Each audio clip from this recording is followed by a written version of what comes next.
Monday morning dawned crisp and clear, the kind of morning that felt entirely ordinary. But for 14-year-old Jasmine Porter, it marked the first turning point in her journey toward adulthood.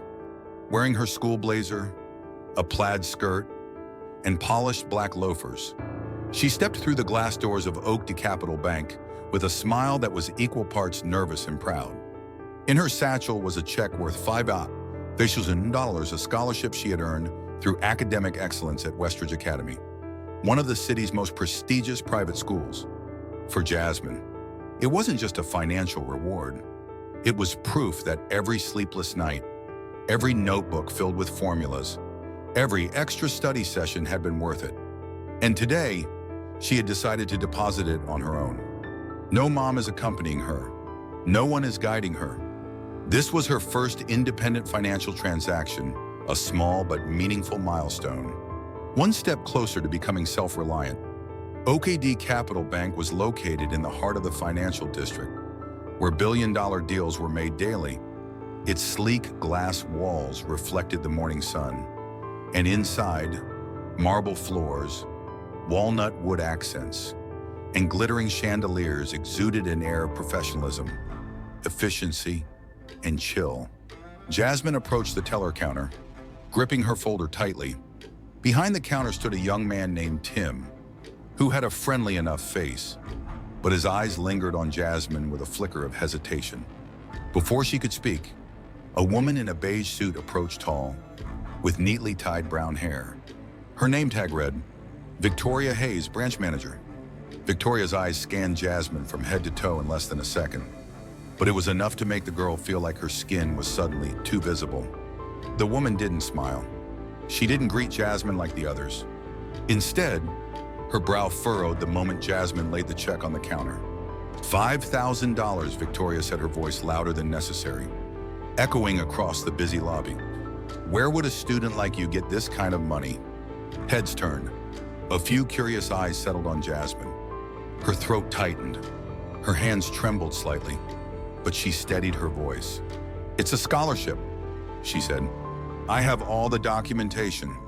Here's the school's confirmation letter and my ID. Victoria glanced at the documents without bothering to sit down. We'll have to verify. There have been a lot of scams lately. She nodded for Tim to inspect the check, then walked off without another word. Tim held the check up to the light like it was a counterfeit bill. Jasmine swallowed hard.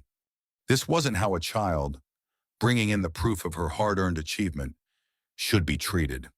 Can I call my mom? Jasmine asked softly, her voice unsteady. She's waiting for me to come home. Victoria turned back, her tone icy. Did you forget your phone? That's not our responsibility. Just wait here. We'll call when we're done. The space around Jasmine suddenly felt distant.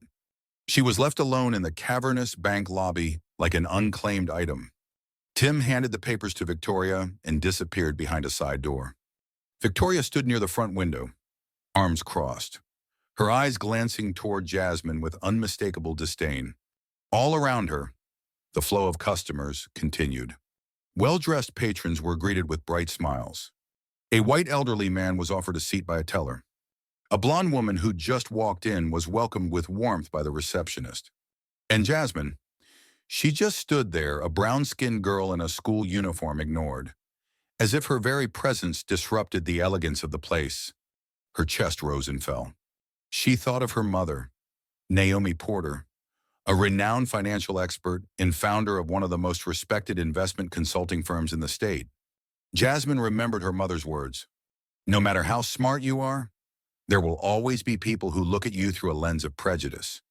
But you don't let them decide who you are. Jasmine took a slow, deep breath. Her hand tightened around the strap of her bag. Her face stayed composed.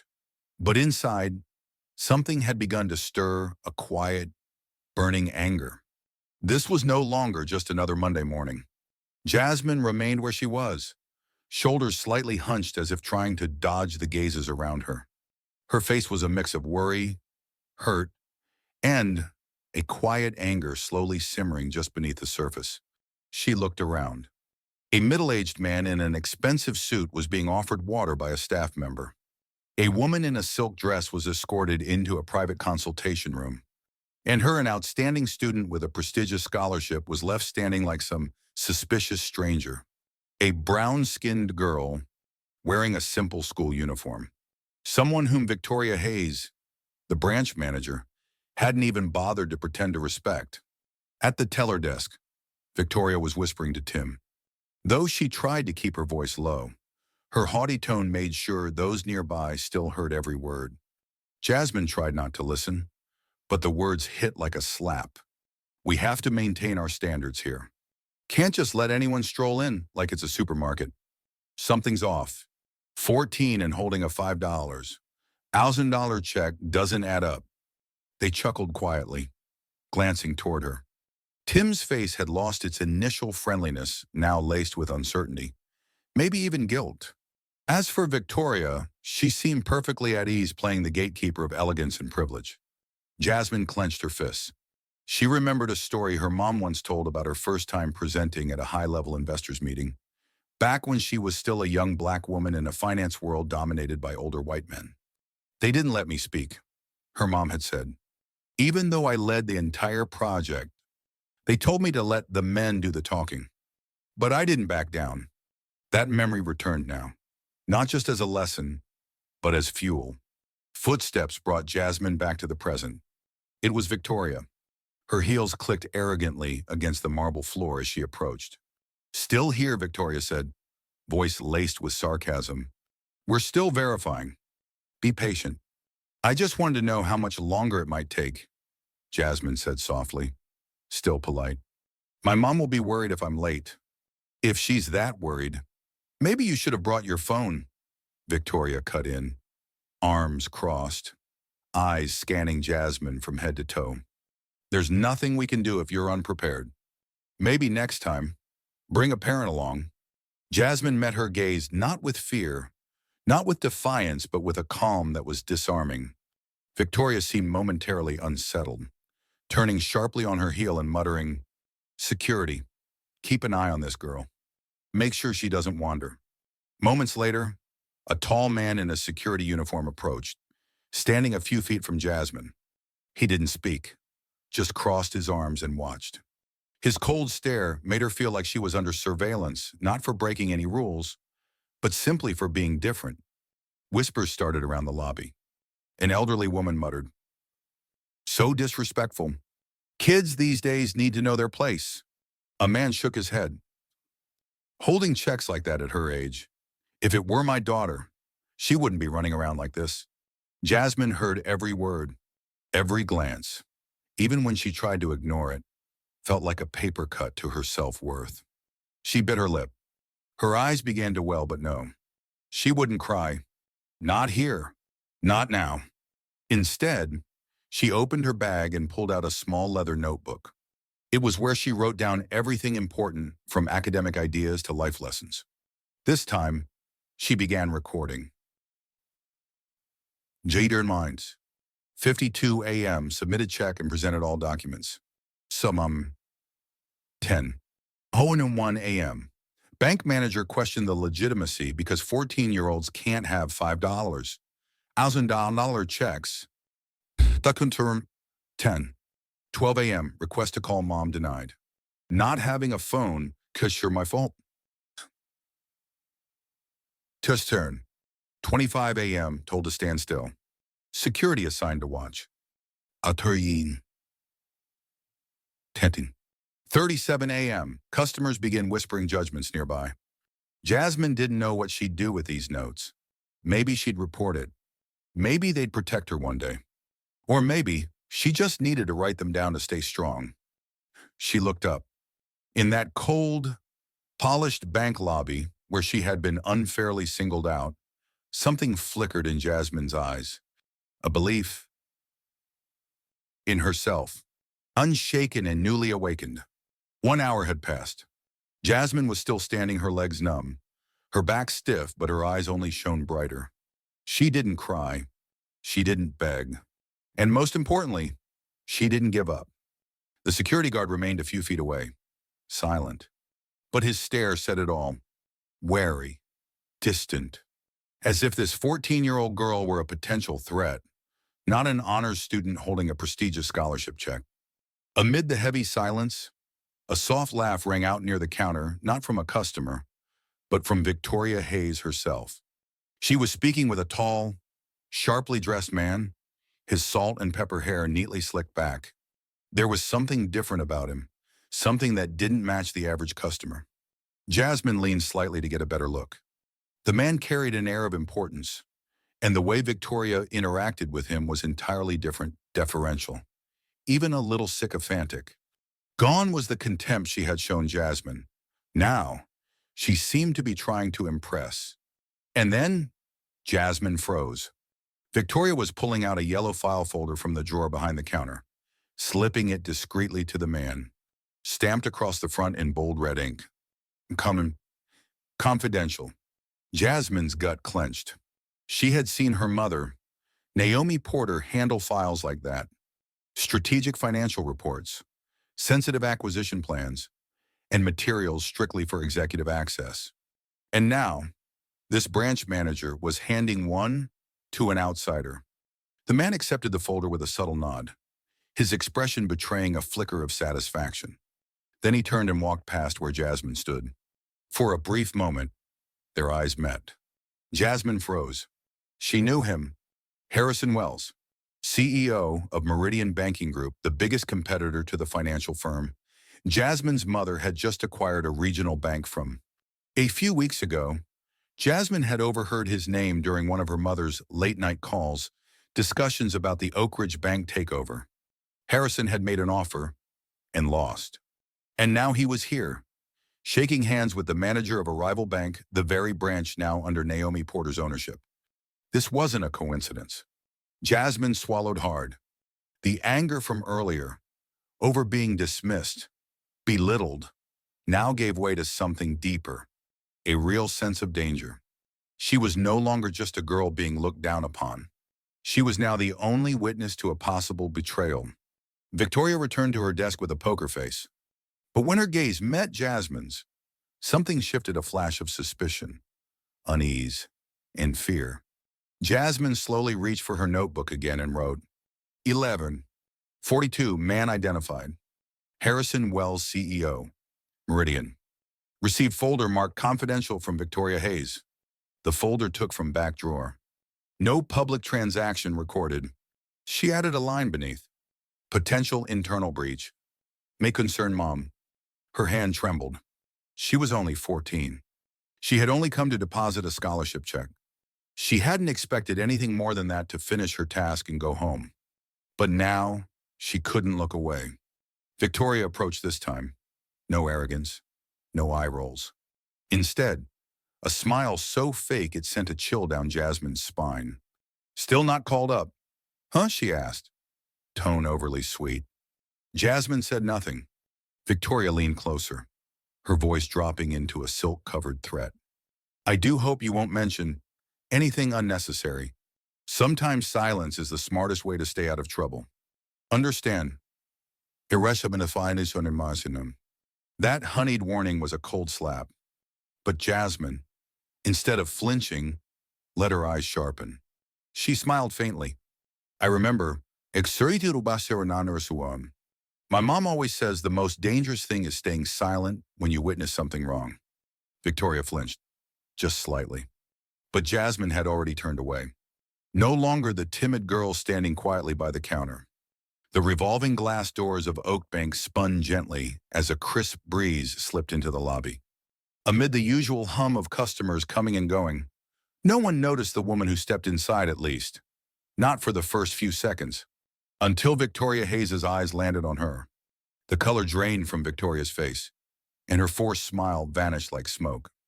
Because the woman now striding through the bank heels, clicking with purpose, eyes sharp as glass, and a leather bag looped neatly over one arm was none other than Dr. Naomi Porter, Jasmine's mother, and the woman is now in charge of the financial conglomerate that had recently acquired this very branch. Naomi didn't need to speak. Her presence alone shifted the air.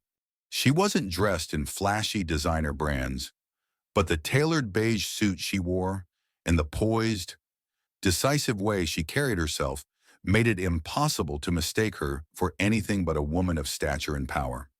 Jasmine straightened immediately, her eyes lit with relief, like the sun finally breaking through after hours of cold fog. But she didn't run. She stood her ground, calm, composed, holding on to the dignity she'd fought to maintain all morning. Naomi scanned the room. Her gaze landed on Jasmine, and instantly, the sharpness in her eyes softened. "Jasmine," she said, not loudly, but enough that the entire lobby could hear. "Are you okay?" Jasmine nodded gently. In her hands was the notebook open, filled with page after page of perfectly aligned handwriting. "I have something I need you to hear, Mom," she said, voice steady and unshaken. "But I want to say it in front of everyone." Victoria rushed forward, a smile stitched hurriedly back onto her face. "Dr. Porter, I'm so sorry about today's inconvenience. Your daughter, well, it was all just a little misunderstanding." Naomi turned to her gaze cutting like a blade. "A misunderstanding that left my daughter standing in a corner for 3 hours, denied access to a phone, denied service, and watched like a criminal." Victoria stammered. "It was just standard security procedure." "Enough." Naomi's tone iced the air. "I want to hear Jasmine." Jasmine stepped forward and began to read, her voice strong. "Secretary, first, I came to deposit a scholarship check on my own because I wanted to be independent. I brought all valid documents, but I was accused of fraud, given no explanation, no support. Second, during that time, I saw white customers welcomed, served quickly, even those who came later and without appointments. Third," her voice wavered, then steadied again, "I witnessed the branch manager, Victoria Hayes, secretly handing a confidential file to Mr. Harrison Wells, CEO of Meridian Bank, your direct competitor." The entire lobby fell silent. Victoria paled. "That's a lie. She's a minor. She doesn't understand what she saw." Jasmine opened her notebook, pointing to exact timestamps, clothing descriptions, and subject ID. The precision was staggering. Naomi turned to Victoria with a cold glare. "Eli, excellent. Then you won't mind if I call the Internal Investigations Unit to pull the security footage." "Oh, wait. You disabled the back counter cameras this morning, didn't you?" Victoria didn't respond. Only the sound of a dry swallow broke the silence. Naomi continued, calm and merciless. "From day one, I made it clear discrimination, favoritism, and especially corporate espionage will not be tolerated in this division." She pulled out her phone and turned toward reception. "Assemble the regional executive board and call security." Her gaze landed on the security guard who had shadowed Jasmine. Her voice, calm but commanding. "You followed the wrong person today. Now do the right thing. Escort Ms. Victoria Hayes from this facility immediately." The lobby erupted. A few younger employees whispered to each other. One reached out to gently tap Jasmine's hand as she walked back to her mother. She didn't cry. She didn't collapse. She had simply proven everything she needed to. Naomi draped her arm around her daughter. "You did what many adults wouldn't have had the courage to. I'm proud of you." 3 days after the incident at Oak Bank, the name Jasmine Porter began appearing across local news outlets.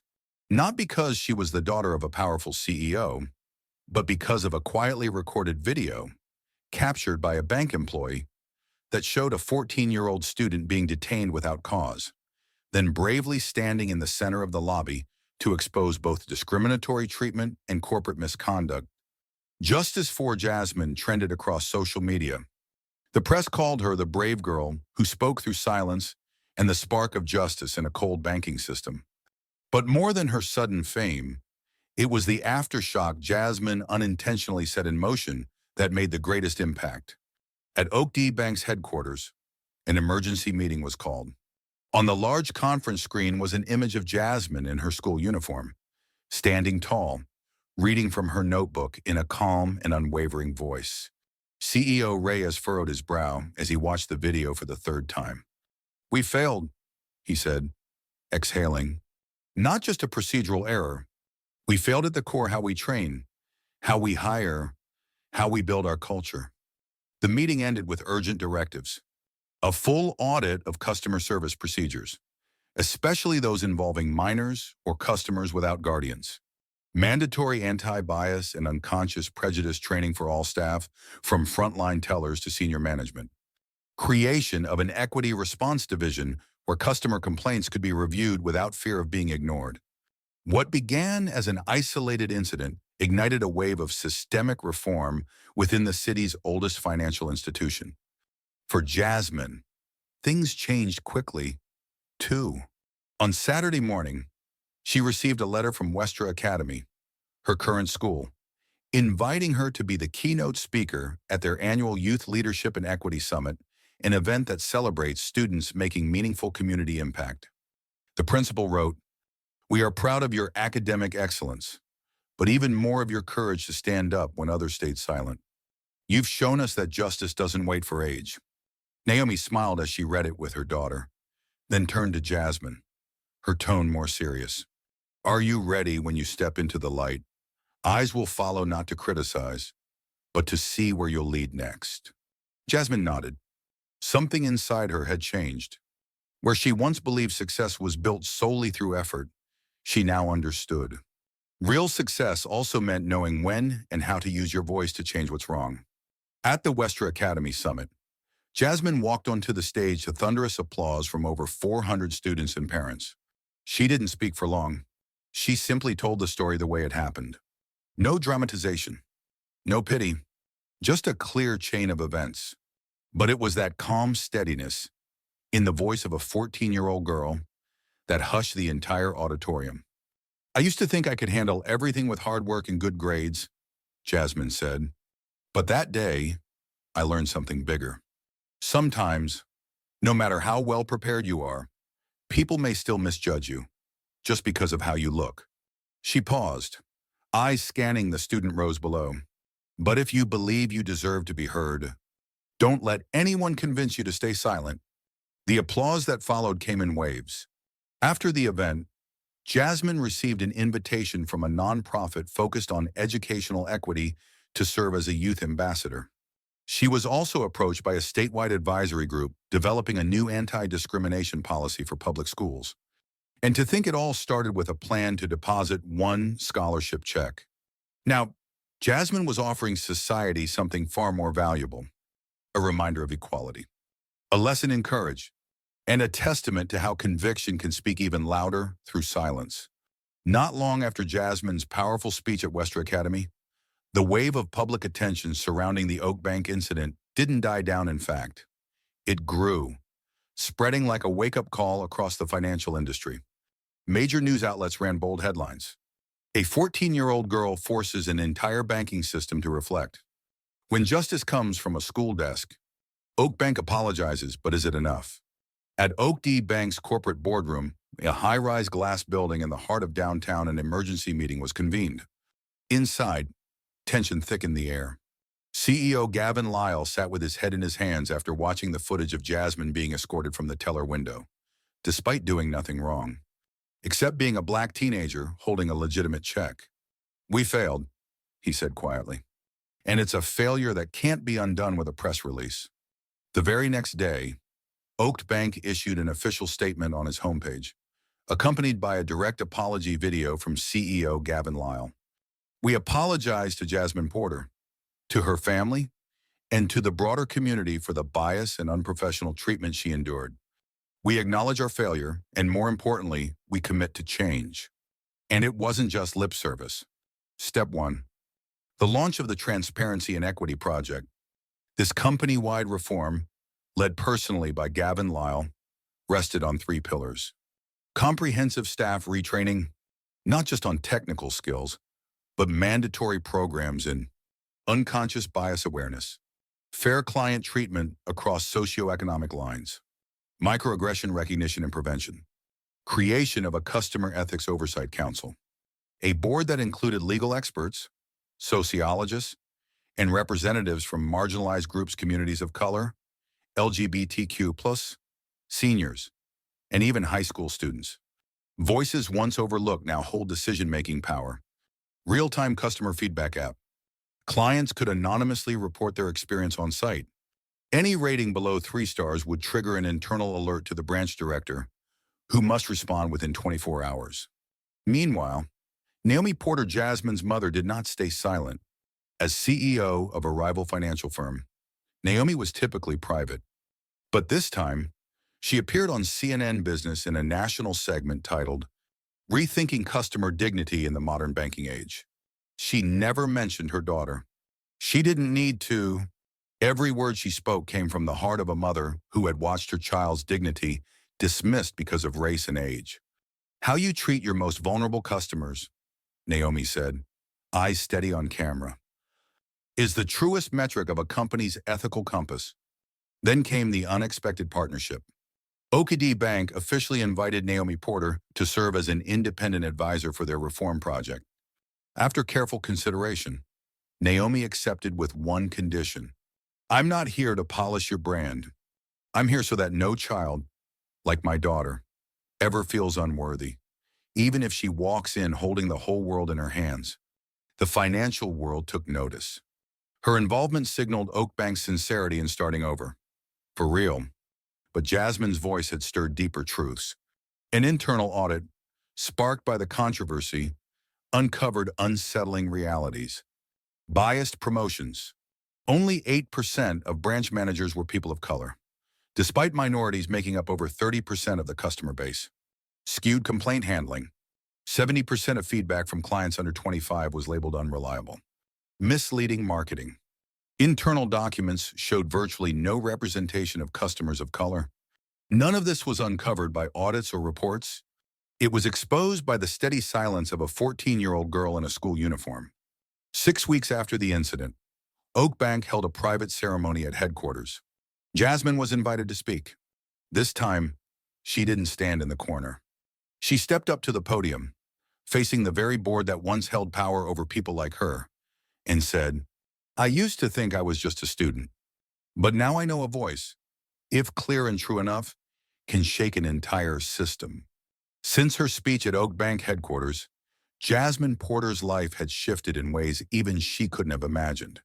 Just a month earlier, she was a quiet ninth grader, a book lover, a math enthusiast, the girl who always sat third row from the front and volunteered to clean the whiteboard at the end of class.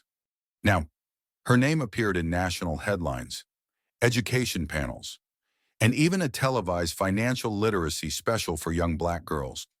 It all began with a simple Monday morning, when a 14-year-old girl walked into a bank to deposit her scholarship check. But that morning, that quiet corner where she stood for hours waiting to be acknowledged had become the center of a broader conversation about the right to be respected, regardless of age, race, or what uniform you wear. Jasmine still went to school every day, but nothing felt normal anymore. Her friends looked at her with admiration. Her teachers began referencing her in civics lessons. Her homeroom teacher asked if she'd write about her banking experience for the school journal. At first, Jasmine felt overwhelmed. She wasn't used to the spotlight. She never imagined that what she went through could have such an impact. But then, she began to understand.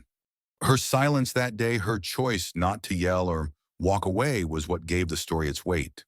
One Friday after school, Jasmine was invited to speak at Stanford University during a youth forum for emerging changemakers.